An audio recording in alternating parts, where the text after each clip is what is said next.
Israel ने Hamas के साथ अस्थायी संघर्ष विराम संबंधी अमेरिका के एक नए प्रस्ताव को स्वीकार कर लिया है। व्हाइट हाउस की प्रेस सचिव कैरोलिन लीविट ने कहा कि मैं इस बात की पुष्टि कर सकती हूं कि विशेष राजदूत विटकॉफ और राष्ट्रपति ने हमास को एक संघर्ष विराम प्रस्ताव भेजा जिसे इजराइल का समर्थन मिला है। कैरोलिन ने कहा कि बातचीत जारी है और हमास ने अभी तक प्रस्ताव की शर्तों को मंजूर नहीं किया है। विटकॉफ ने बुधवार को कहा था कि अमेरिकी प्रशासन नया प्रस्ताव प्रस्तुत करने वाला है। व्हाइट हाउस ने गुरुवार को कहा कि इजराइल ने हमास के साथ अस्थायी युद्ध विराम के लिए अमेरिका के नए प्रस्ताव को स्वीकार कर लिया है।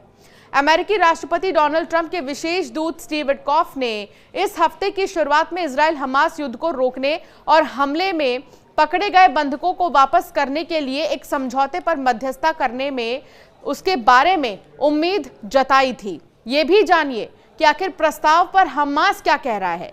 उन्होंने कहा है कि ये हमारे लोगों की किसी भी मांग का जवाब नहीं देता है, जिनमें से सबसे प्रमुख युद्ध और अकाल को रोकना है।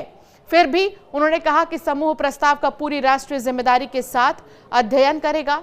हमास ने पहले कहा था कि वो विटकॉफ के साथ एक समझौते के सामान्य ढांचे पर सहमत हो गया है, जिसके बाद एक अस्थायी युद्ध विराम, गाजा से इजराइल की पूर्ण वापसी, सहायता का प्रवाह और उग्रवादी समूह से फिलिस्तीनियों की एक राजनीतिक रूप से स्वतंत्र समिति को सत्ता का हस्तांतरण होगा। बता दें आपको कि इजरायली प्रधानमंत्री नेतन्याहू ने युद्ध को खत्म करने से इनकार कर दिया था। जब तक कि सभी बंधकों को रिहा और हमास को खत्म नहीं कर दिया जाता, उन्होंने कहा था कि इजराइल गाजा को नियंत्रित करेगा और अपनी अधिकांश आबादी को उनकी इच्छा से प्रवास की सुविधा प्रदान करेगा। फिलिस्तीनियों और अधिकांश अंतर्राष्ट्रीय समुदाय ने गाजा की आबादी को फिर से बसाने की योजना को अस्वीकार कर दिया है। विशेषज्ञों का यह कहना है कि यह कदम अंतर्राष्ट्रीय कानून का उल्लंघन करेगा। तो दूसरी तरफ सीज फायर पर बातचीत के बीच गाजा में इजरायली एयर स्ट्राइक हुआ है, जिसमें 22 लोगों की मौत हो गई है। आंकड़े बढ़ भी सकते हैं। गाजा में एक घर पर इजरायली हवाई हमले में 22 लोग मारे गए हैं, जिनमें 9 महिलाएं और बच्चे शामिल हैं। दीर अल बलाह शहर में अल अक्सा शहीद अस्पताल के अधिकारियों के अनुसार यह हमला मध्य गाजा के शहरी शरणार्थी शिविर बुरेज में एक घर पर हुआ। इजरायली सेना ने इस संबंध में अभी तक कोई टिप्पणी नहीं की है। इससे पहले गाजा शहर के दाराज इलाके में एक स्कूल पर इजरायली एयर स्ट्राइक में कम से कम 20 लोगों की मौत हो गई और दर्जनों लोग घायल हुए हैं। ये स्कूल बेघर लोगों का सहारा बना हुआ था। रिपोर्ट्स के मुताबिक यहां कई परिवार बमबारी से परेशान होकर ठहरे हुए थे। गाजा पर यह हमला ऐसे वक्त पर हुआ है जब इजराइल ने मई की शुरुआत से ही गाजा में अपने मिलिट्री ऑपरेशन तेज कर दिए हैं। इजराइल ने कहा है कि उसका मकसद हमास की सैन्य और प्रशासनिक ताकत को खत्म करना और अक्टूबर 2023 में बंधक बनाए गए लोगों को वापस लाना है। स्वास्थ्य कर्मियों के मुताबिक हमले में महिलाओं और बच्चों की मौत हो गई है।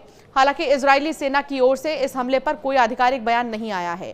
मीडिया रिपोर्ट्स का यह कहना है कि इजरायली सेना ने गाजा में लगभग 77% हिस्से पर कब्जा कर लिया है। ये तो जमीनी सेना की मौजूदगी से या लोगों को खाली कराने के आदेश और बमबारी के जरिए की गई है।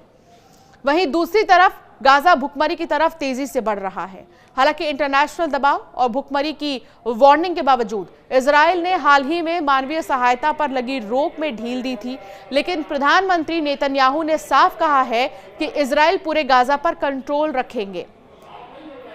गाजा में अब तक 53,000 से भी ज्यादा लोग मारे जा चुके हैं, जिनमें बड़ी तादाद में नागरिक शामिल हैं। 20 लाख की आबादी वाले गाजा के नागरिक अब विस्थापित हो चुके हैं। नेतन्याहू ने कहा है कि वो तब तक इस जंग को खत्म नहीं करने वाले जब तक हमास अपने हथियार नहीं डाल देता। तो फिलहाल जो है लगातार युद्ध की स्थिति बनी हुई है, लगातार एयर स्ट्राइक की खबरें सामने आ रही हैं, मौत का सिलसिला लगातार जारी है और अगर गाजा की बात करें तो अब तक 53,000 से भी ज्यादा लोग मारे जा चुके हैं। इसमें आम नागरिक भी शामिल हैं। आपका क्या कहना है इजराइल के एयर स्ट्राइक पर? हमें जरूर कमेंट कर बताएं।